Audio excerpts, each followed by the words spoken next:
Hello children, today's our topic is It's Getting Hotter from the English Reader Book of DAV Class 5. Now open page number 110 and see, now here is a sweet little penguin called Pingu telling you how misdeeds of man are affecting every living being on earth. यानी यहाँ पे एक प्यारी सी छोटी penguin जिसका नाम पिंगू है वो आपको बताएगी कि हमारे गलत कामों ने पृथ्वी के हर एक प्राणी के जीवन को कैसे बुरी तरह से प्रभावित किया है। It's getting hotter. What happens when you go into a green house on a sunny day. अगर आप एक सनी डे यानी ऐसा एक दिन जब धूप हो, आप अगर ग्रीन हाउस के अंदर जाते हैं तो क्या होगा। तो before to answer this question let's see what is greenhouse. बच्चों, ग्रीन हाउस एक ट्रांसपेरेंट मटेरियल से बना हुआ होता है। यहाँ के एक कंट्रोल्ड एनवायरमेंटल कंडीशन में प्लांट्स ग्रोथ और प्रोडक्टिविटी सबसे ज़्यादा होती है। In the screen you can see the model of the greenhouses. It's hot isn't it? That's because the glass in the greenhouse traps the heat from the सन। अगर आप green house के अंदर जाते हैं तो आपको बहुत गर्मी महसूस होती है कि नहीं। और ये इसलिए होता है क्योंकि ग्रीन हाउस जो ग्लास से बना हुआ होता है वो सूरज की गर्मी को ट्रैप यानी एब्जॉर्ब कर लेता है, सोख लेता है। This gas carbon dioxide does the same in the earth's atmosphere. It acts like glass in a greenhouse, doing the same as my feathers do when I am swimming in the very cold sea. My feathers keep me warm. The glass in the greenhouse keeps the plants inside warm, and the carbon dioxide keeps the planet warm. ये carbon dioxide gas भी पृथ्वी के atmosphere में यही काम करती है। Green house में जैसे ग्लास काम करता है जैसे, और जब मैं ठंडे समुद्र के पानी में स्विमिंग करती हूँ तब जैसे मेरे फेदर्स काम करते हैं, वो मुझे वार्म रखते हैं। और ग्रीन हाउस में जैसे ग्लास अंदर में प्लांट्स को गर्म रखने में मदद करता है, उसी तरह CO2 यानी कार्बन डाइऑक्साइड इस प्लैनेट को भी वार्म रखने में मदद करता है। Without it we will freeze. Too much of it means that we will boil. People are burning fuels with carbon as their main component. Oil, gas and coal are used in cars, aeroplanes, power stations and so on. This produces carbon dioxide which gets mixed with oxygen that we all breathe and so adds to our greenhouse gas problem. This way the planet gets warmed a little more.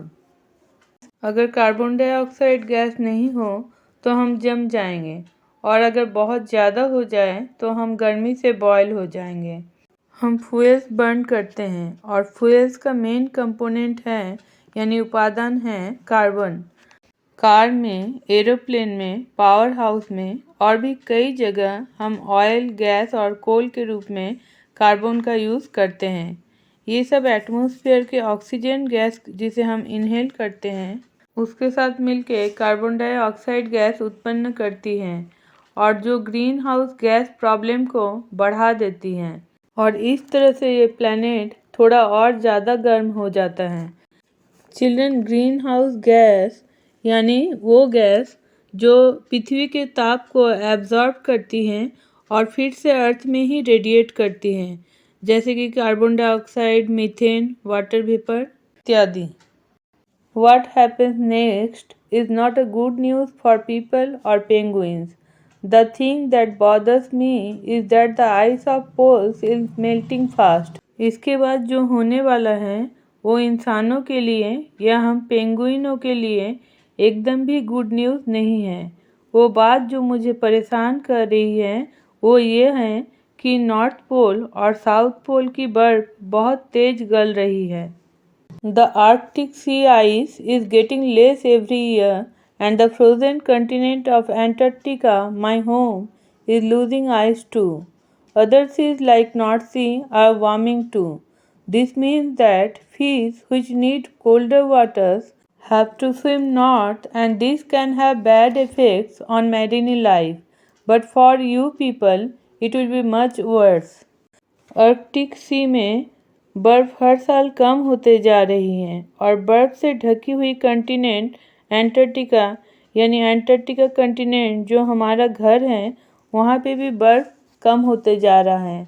दूसरे समुद्र भी जैसे कि north सी भी गर्म हो रहे हैं। इसका मतलब जिन मछलियों को ठंडा पानी चाहिए उन्हें तैर के नॉर्थ में जाना पड़ेगा और ये सामुद्रिक जीवन के लिए बुरा प्रभाव ला सकता है। और फिर पिंगू द पेंगुइन कहती है कि इंसानों ये तुम्हारे लिए और भी ज़्यादा खतरनाक होने वाला है। For a start, all the ice that melts will start to fill up the oceans and make them overflow onto land, and the water itself will take up more space simply because it is warmer. That will make it overflow even more onto the land. More sea and less land is fine for fish, but it's not at all good for people and other land animals. शुरू में गली हुई बर्फ समुद्र को पूरा भरने लगेगी और इस कारण से समुद्र का पानी ओवरफ्लो होके लैंड में आ जाएगा और पानी गर्म होने के कारण ज़्यादा स्पेस लेगा और गर्म पानी के ज़्यादा स्पेस लेने की वजह से वो और भी ज़्यादा लैंड में ओवरफ्लो होते जाएगा। समुद्र का बढ़ जाना और लैंड का कम जाना इससे मछलियों को कोई समस्या नहीं होगी, लेकिन ये इंसानों के लिए और बाकी लैंड एनिमल्स के लिए एकदम भी अच्छा नहीं है। Some of the low-lying areas which are good for growing food will be flooded first. Some of the biggest cities like London, New Orleans and Bangkok will get flooded too. People will go hungry. कुछ नीची ज़मीनें जो crops के production में काफ़ी अच्छी हैं, सबसे पहले वो पानी के चपेट में आएंगी। कुछ बड़े बड़े शहर जैसे कि लंदन, न्यू ऑरलिन्स और बैंकॉक भी पानी के नीचे बह जाएगा। इंसान भूखा मरेगा। The really sad thing will be that the poor people will suffer the most. That's really unfair because it's the people in rich countries who have been the cause of almost all global warming, but the impact will be felt by the poor. और सबसे ज़्यादा दुख की बात यह है कि गरीब आदमियों को सबसे ज़्यादा तकलीफ़ों का सामना करना पड़ेगा। ये सचमुच में अनफेयर है यानी अनुचित है, क्योंकि ग्लोबल वार्मिंग के पीछे काफ़ी हद तक अमीर देशों के लोग जिम्मेदार हैं, लेकिन इसका दुष्प्रभाव झेलना पड़ेगा गरीबों को। So see children, Pingu is so sad and worried for this. I am afraid worse is yet to come. It has been found that as climate warms up, the weather is going to get more violent and unpredictable. और फिर पिंगू कहती हैं, मैं डरती हूँ कि और भी ज़्यादा बुरा होने वाला है। ये देखा गया है कि जब क्लाइमेट गर्म होने लगता है तब मौसम और भयानक और अप्रत्याशित हो जाता है। Hurricanes for example will become more powerful, a big worry for people living in the south of the US and in the tropical Pacific or Indian Ocean areas like Philippine Island and Bangladesh. Deserts are increasing and places like the Great Plains of America will get drier. Rain will be heavier in other parts of the world, so there will be more floods. These things have already started. Hurricanes यानी समुद्री तूफान hurricane और भी ज़्यादा शक्तिशाली हो जाएगा, जो साउथ यूएस और ट्रॉपिकल प्रशांत महासागर या भारत महासागर के आसपास जैसे कि फिलीपाइन आइलैंड या बांग्लादेश के लोगों के लिए एक बड़ी चिंता का विषय है।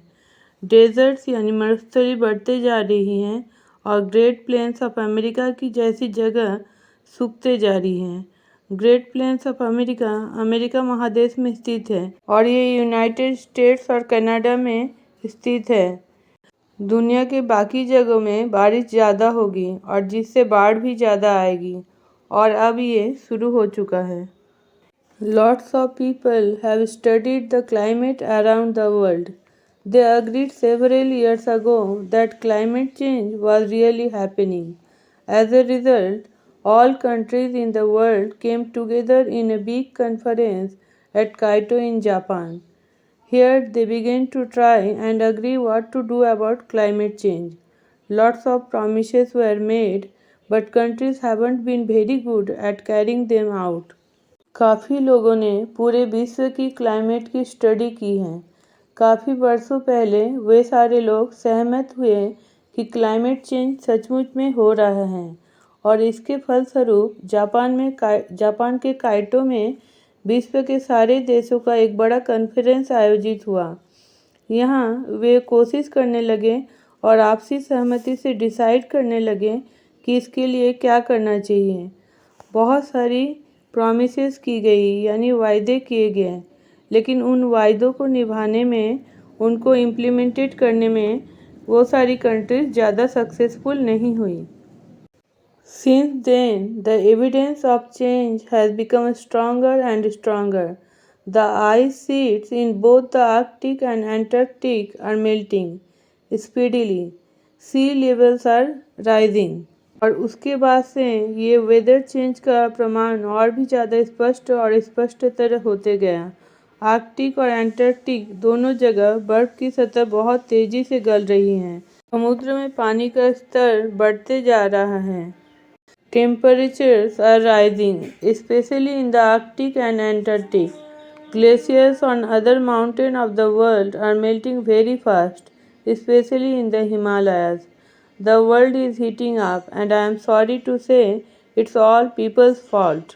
टेम्परेचर बढ़ते जा रहा है, खासकर आर्कटिक और एंटार्क्टिक में।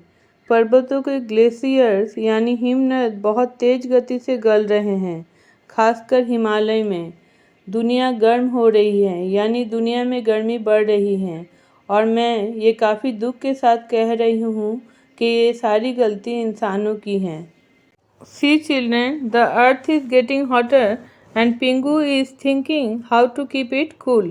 But it's not everyone that's doing it. Mostly it's people in rich countries, North America, Europe and Australia. They are the ones with energy-hungry lifestyles which guzzle fossil fuels.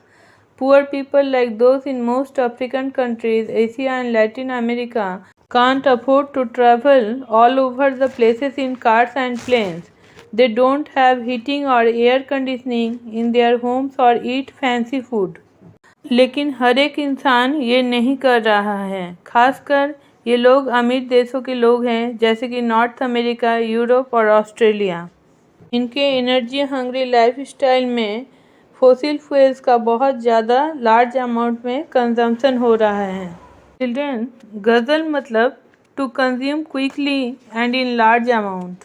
ज़्यादातर Africa के देशों में, Asia में और Latin America के गरीब लोग कहीं पे भी जाने के लिए कार या एरोप्लेन को अफोर्ड नहीं कर पाते। बच्चों, अफोर्ड मतलब खर्च करना या जुटाना। उनके घर में हीटर या एयर कंडीशनर यानी एसी नहीं होता है और ना ही वो कुछ फैंसी फूड खाते हैं। Many don't even have anything more to live in than a one room shack with no toilet, no kitchen, no running water. These people are not the ones causing global warming. Yet they are the ones who suffer the most from climate change caused by the rich. बहुतों के पास तो एक room के सिवाय रहने के लिए और कुछ नहीं होता और जिसमें ना ही टॉयलेट, किचन या पानी की सुविधा होती है। ये लोग वो लोग नहीं हैं जो ग्लोबल वार्मिंग के जिम्मेदार हैं, लेकिन फिर भी ये वो लोग हैं जो अमीरों के कारण हुई इस क्लाइमेट चेंज से सबसे ज़्यादा परेशानियां या कष्ट झेलते हैं। And what about the poor animals like me who are losing their habitats and dying? The climate change has made life tough for us too. बच्चों, हैबिटेट्स मतलब लिविंग प्लेस ऑफ एनिमल्स और प्लांट्स। और मेरे जैसे बेचारे जीवों का क्या होगा जो अपने रहने की जगह तक खो रहे हैं और मरते जा रहे हैं। ये क्लाइमेट चेंज ने हमारे जीवन को काफ़ी मुश्किल बना दिया है। It's time for you all to take up a stand and fight against the climate change. Help us to fight this battle for survival. अब समय है आप सबका स्टैंड लेने का। बच्चों, स्टैंड लेना मतलब किसी के खिलाफ खड़ा होना और इस क्लाइमेट चेंज के खिलाफ लड़ने का। और फिर पिंगू द पेंगुइन हम इंसानों से कहती हैं हमारी इस जीवित रहने की लड़ाई में हमारी मदद करें। So this was the complete explanation of the chapter It's Getting Hotter. I hope it will help you a lot. And if so, then don't forget to like, share and comment and subscribe my channel so that you can be notified whenever I upload a new video. Thanks for watching. Bye बच्चों, मिलते हैं next video में।